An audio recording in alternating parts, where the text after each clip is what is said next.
Alright, I hope you're all having a good day while you're hearing this. Welcome to my top 10 video. This year I played a handful of great games, thanks to my main time sink, World of Warcraft, going topside. Now I have 1,000 hours, well actually more than 1,000 hours in Final Fantasy XIV. Anyways, I basically spent the whole year writing down every game I thought was good. Well, actually every game I played, and these are the ones I thought were most worthwhile this year. And while this is a top 10, I played more than 10 games this year. There were a couple ones that I think deserve some honorable mentions. And I think they're still great games, but for one reason or another, I don't think they're in the top 10. But I still think they're great. We're doing this my way, it's my list. And to prevent myself from just talking about Final Fantasy, because I've played through a ton of Final Fantasy games this year, we're gonna do one game per franchise, so that this list just isn't Final Fantasies 1 through a billion, because there's way too many of them, and they're all pretty good. Alright, so let's start these honorable mentions off. Cyberpunk 2077.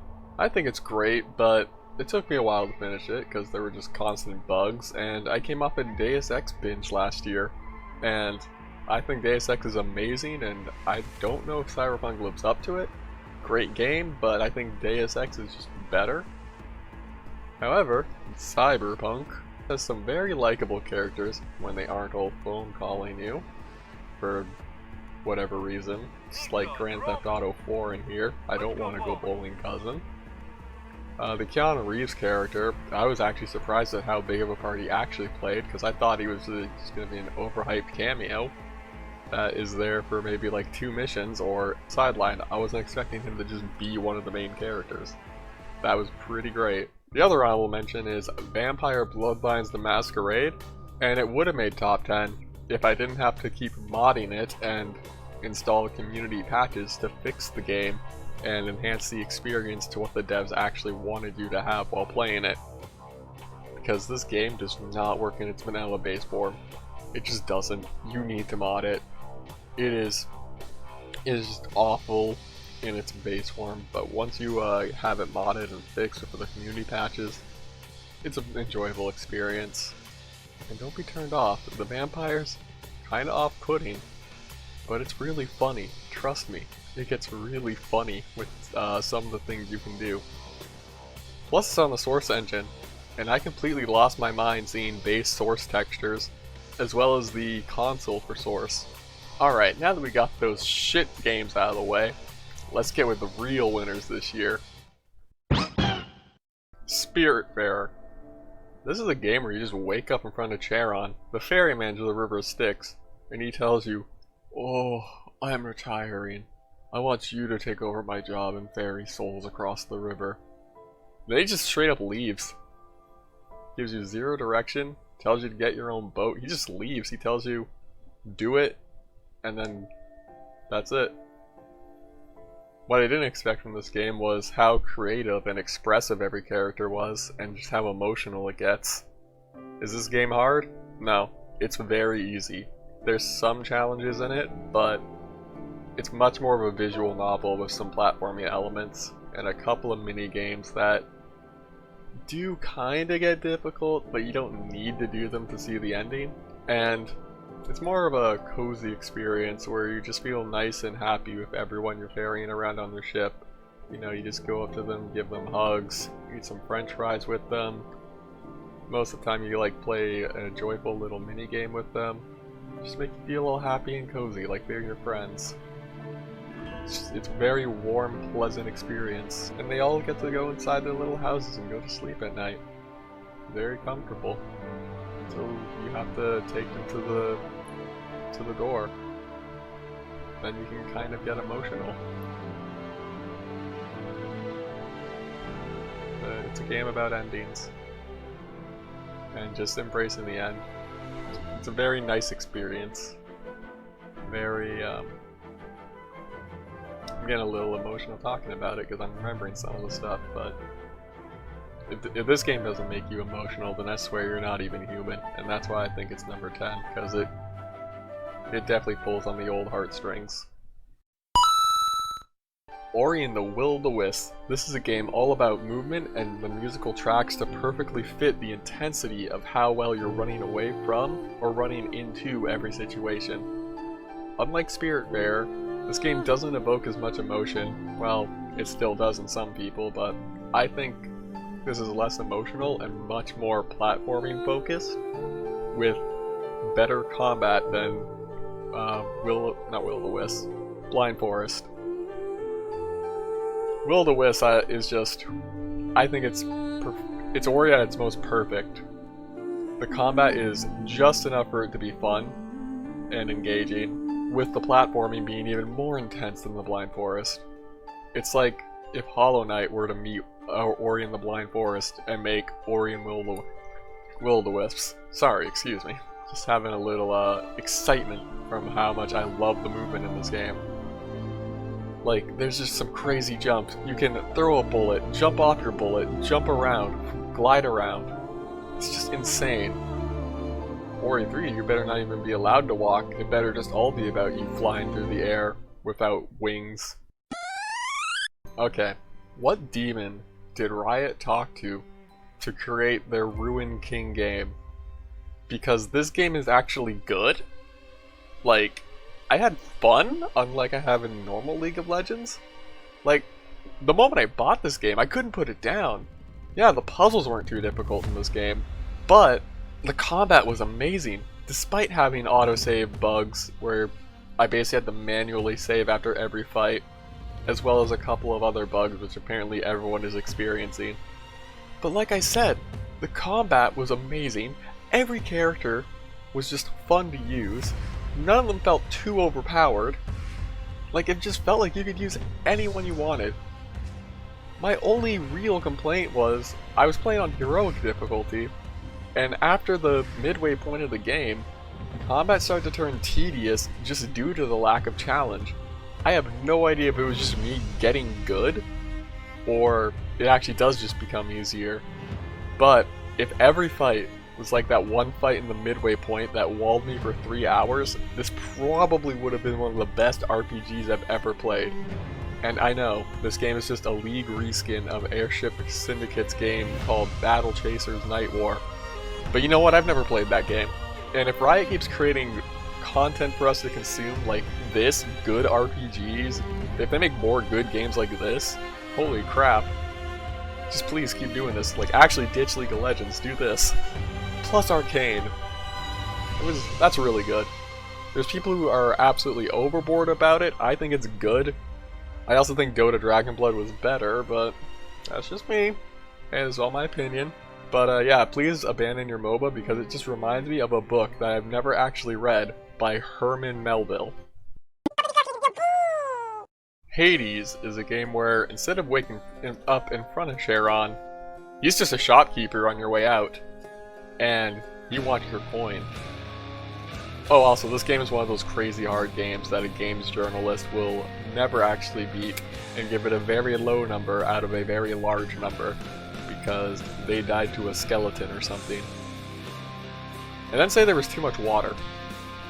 But I know that everyone who watches this video is going to be cognitively developed enough to understand that playing this game is just like a good marriage. And a good marriage is just like the eating of an orange. You just gotta stick with it.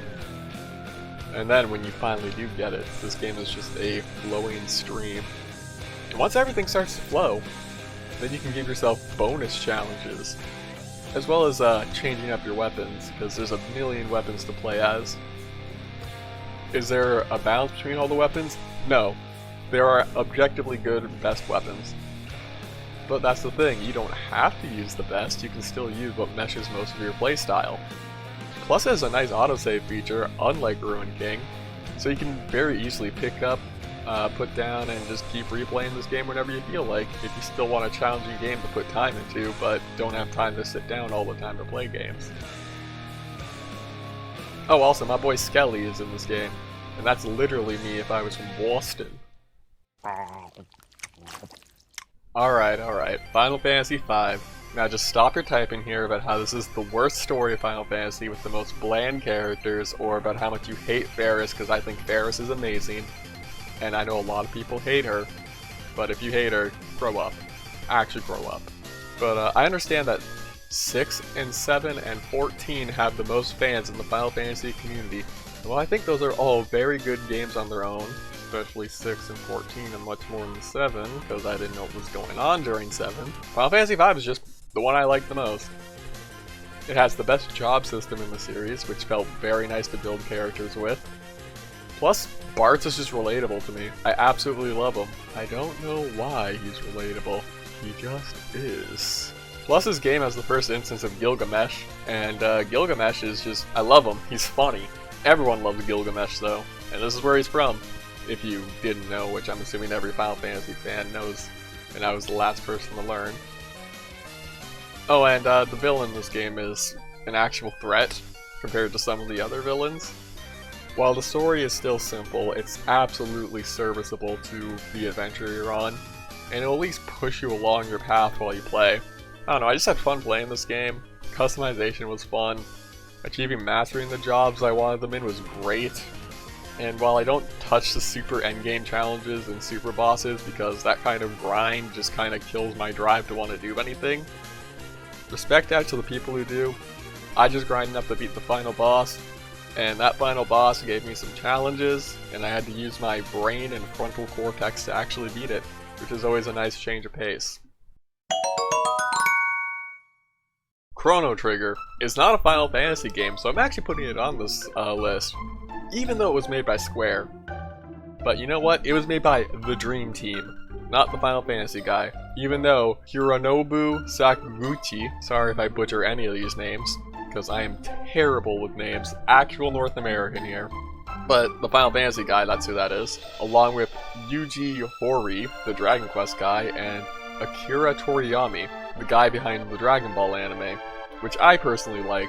Dragon Ball Z, not so much, but his art style is very recognizable and iconic. And he did the art. The game music feels cozy and familiar, and there wasn't a moment where this soundtrack just didn't make me feel that way. I loved it. It's a natural fit.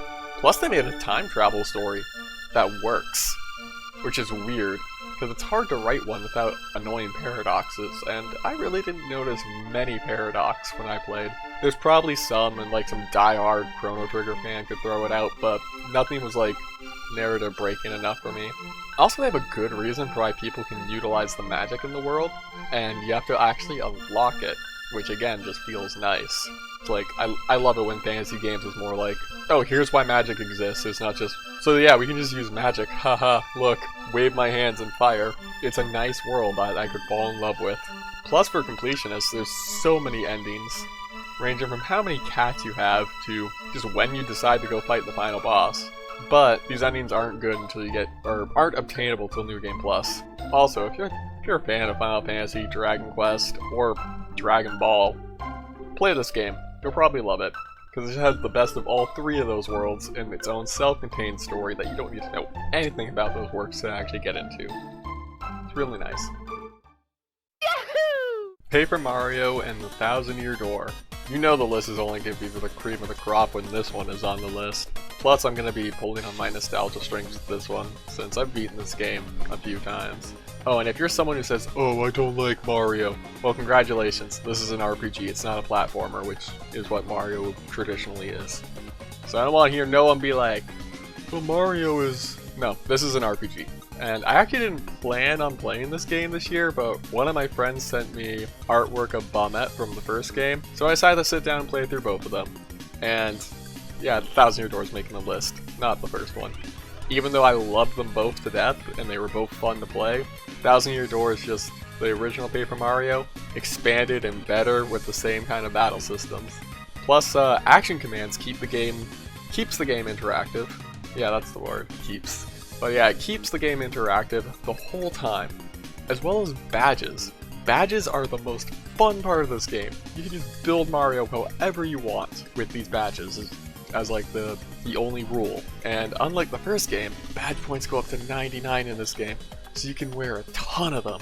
You also, in the overworld, have a little friend who gets to try their best to help you with, overworld field abilities, ranging from useful tips to actual puzzle-solving skills. All of them have their own personality, and even in battle they'll help you out.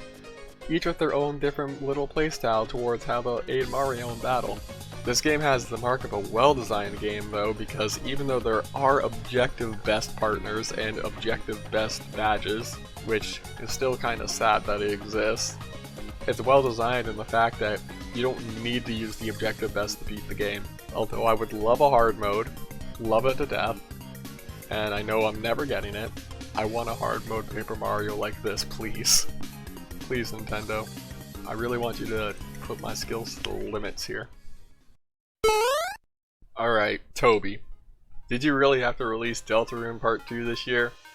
Because this just got a free spot on my list when you did release it. And anytime you release something related to anything Undertale or Deltarune, Toby, it's like you have a match and you just toss it and you see the internet light on fire. For a good reason though. Even though the people who obsess over this game are a little cringe about it. But the writing is on point. The characters are always interesting. Monster design is amazing. Your combat is always evolving. Ever since Undertale, you just keep adding on to it, with it constantly feeling familiar, but also the same. It's amazing. Also, parts 1 and 2 have nothing related to Undertale aside from some combat systems, but the story is completely standalone, so don't feel like you have to play Undertale to play through Deltarune. Though you have to play through part 1 of Deltarune to have an idea what's going on in Deltarune Part 2. But please let me see the virus. Anyway, sound direction. Always on point, and while it's not the most difficult game to just get through on the base for, you always have a super boss challenge. And this is the first time I actually beat your super boss, so kudos, because I could never beat the other two. My only gripe with this game is, I beat it, I want to play part 3 now, and I know it's not coming for another few years. And this cycle's just going to keep continuing until all your parts come out, which I think you're planning on 7. So I'm going to be in my 40s by the time you finish this. I mean, you take your time, everything is perfect. Like, you're an absolute perfectionist about this, and that's why it's so well received. I just don't like the fact that I'm gonna be like a middle-aged man by the time you're done with this, Toby. I know your audience is absolutely hooked though, and we'll just keep waiting and waiting until you finish all these parts, because it's always a quality experience whenever you give us another part of Deltarune. Mass Effect, all 3 parts, because this is my list, and I feel like I'd be doing a disservice to just Mass Effect's story in general, to not include Mass Effects 1, 2, and 3 together. Plus, if I was going to put in one part, yeah, okay, it's Mass Effect 2. But I really think the whole journey of Shepard's journey only works from 1 through 3. And that's what Mass Effect is to me. It's Commander Shepard's journey. It starts out as this bizarre, surreal universe that's just dark and unexplored. And as you start exploring these unexplored areas, everything starts to unfold. And yeah, the ending of 3 is scuffed. Like, absolutely scuffed and awkward. But it's about the journey, not the destination. And this game hits you with all kinds of blows, from just Shepard's relationships, to moral questions, to Shepard dancing like an inhuman creature. Because I'm pretty sure if they did mocap, they said, alright, here's your mocap, and now we're attaching you to like these puppeteer things and we're gonna use you like a puppet. Plus he has some really weird lines, and that's why Shepard is lovable. They're just an awkward character. Also, you can be a complete jackass as Shepard and go around telling everyone on the Citadel that this is your favorite store on the Citadel. Oh my! Excellent. Splendid. I absolutely love it. Shepard is an absolute lunatic when it comes to just getting the job done. But you know what? He's gonna do it. Or she if you play as Femme Shepard. But I played as Man Shepard. Anyway, spoilers ahead, so skip ahead, because I feel like I really need to say this. Alright, so 3, 2, 1. The voice acting, absolutely amazing. When I saw Miranda absolutely bawling her eyes out because I told her I didn't want my Shepard to romance her, that performance absolutely tore at my heartstrings to the point where I reloaded my save to tell her, no, I'm full on committing, because it actually tore her apart and her voice actress reflected that perfectly. My hat's off to it. I don't even have a hat. So here we are at spot number 1. And which game do you think could take the spot? Psychonauts 2! Because this game just blew me away at how creative it is. The design of every character, every character down to like the enemies you're facing, the environments. Everything is great. Every character has their own interests. And when you start to peel away at their characters to see the core of their character, you realize that these characters are very human. Even the side characters that you never explore the minds of have their own little side B plot going on that you really can miss if you don't pay attention to it. And I'm pretty sure I did miss a bunch while playing through this game. Unlike Psychonauts 1 though, there are generic background characters, which Psychonauts 1, if a character existed, they had their own background B plot or their own little personality. And I loved that. It really was a nice experience. Do I think this game lives up to the hype of Psychonauts 1? No. I think Psychonauts 1 is miles ahead of Psychonauts 2. However, I still love Psychonauts 2, hence why it's number 1 on this list.